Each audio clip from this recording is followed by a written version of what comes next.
अब एक और दूसरी खबर जिसके बारे में लगातार चर्चा हो रही है, खास तौर पर शहरों में तो बहुत ही चर्चा हो रही है।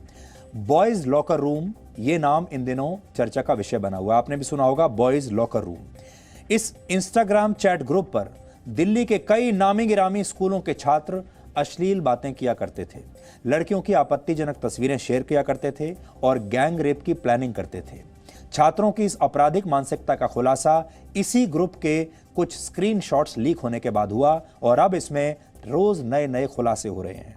दिल्ली पुलिस की साइबर सेल ने बॉयज लॉकर रूम के एडमिन को आज गिरफ्तार किया है।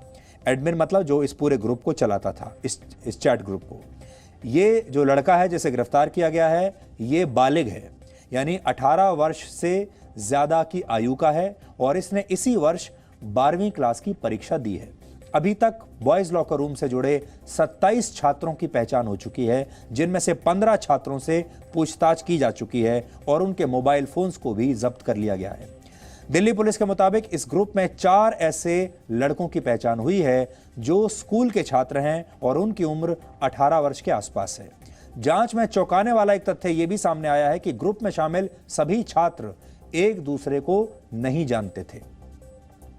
ये वो खुलासे हैं जो दिल्ली पुलिस ने अभी तक जांच के आधार पर किए हैं, लेकिन जी न्यूज ने इस पूरे मामले को उजागर करने वाले विसल ब्लोअर को भी ढूंढ निकाला है।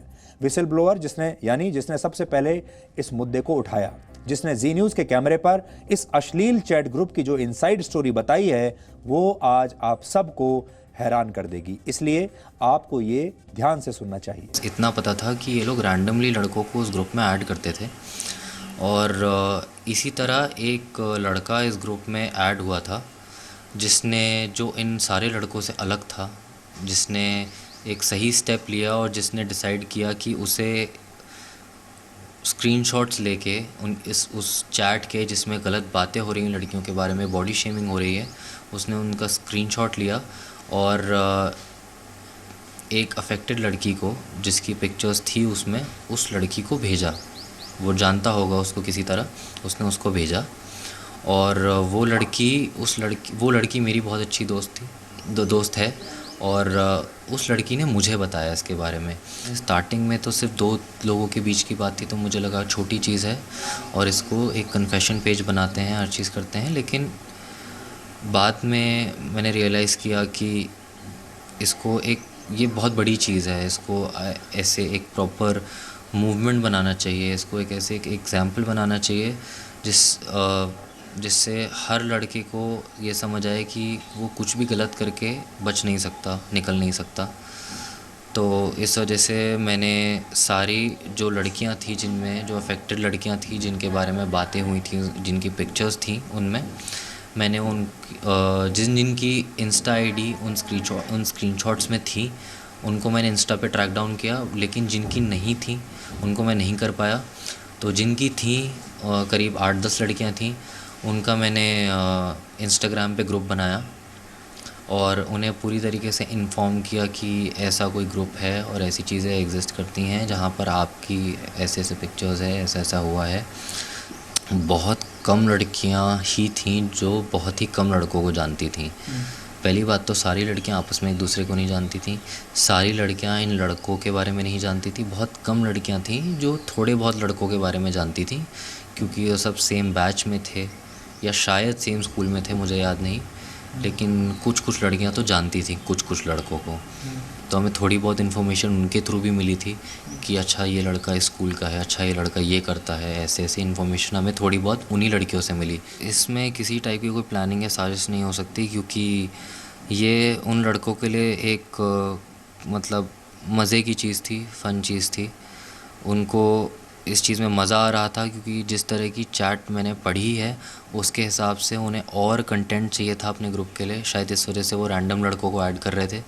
उन्हें लगा था कि हर लड़का उनकी तरह होगा और लड़कियों की फ़ोटोज़ भेजेगा, उनके बारे में गलत बातें करेगा। ये सारे खुलासे वाकई हैरान कर देने वाले हैं।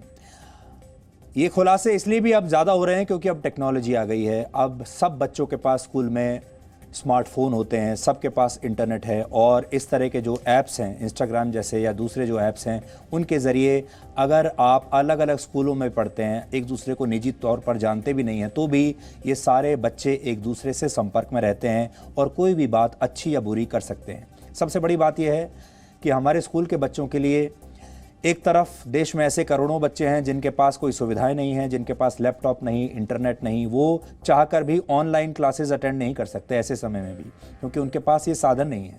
और दूसरी तरफ शहरों के ये बच्चे हैं जिनके पास साधन सब कुछ हैं, स्मार्टफोन है, इंटरनेट है, पैसा है, सुविधाएँ हैं, लेकिन वो इन सब का दुरुपयोग कर रहे हैं। सोचिए, जो उम्र पढ़ाई पर ध्यान लगाने की होती है, उस उम्र में ये छात्र अपना पूरा ध्यान इस तरह की बातें करने में और आपत्तिजनक तस्वीरें पोस्ट करने में लगा रहे हैं। उन्हें इस बात की ज़रा सी भी फिक्र नहीं थी कि अगर वो पकड़े गए तो भविष्य का क्या होगा, उनके माता पिता को कितना शर्मिंदा होना पड़ेगा।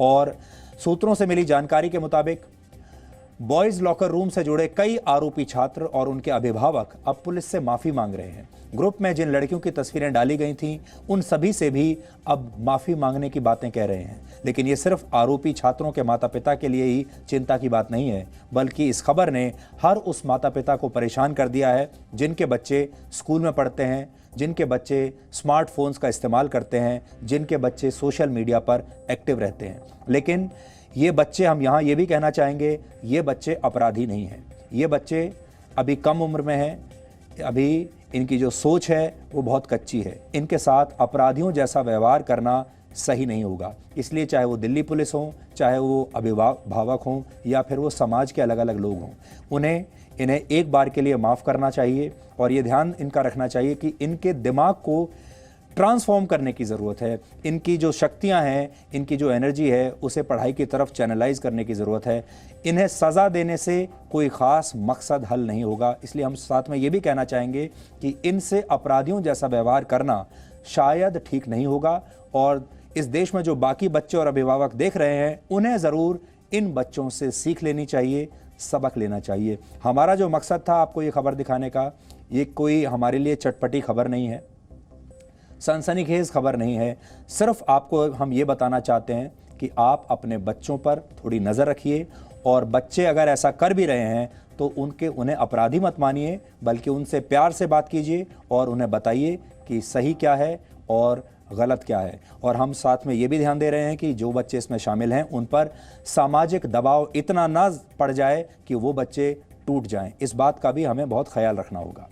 अब आखिर में आज का सवाल, आज आपको यह बताना है कि समुद्र के नीचे बनी दुनिया की सबसे लंबी सुरंग का नाम क्या है। आप इस पर रिसर्च कीजिए और ब्रेक के बाद हम आपको इस सवाल का सही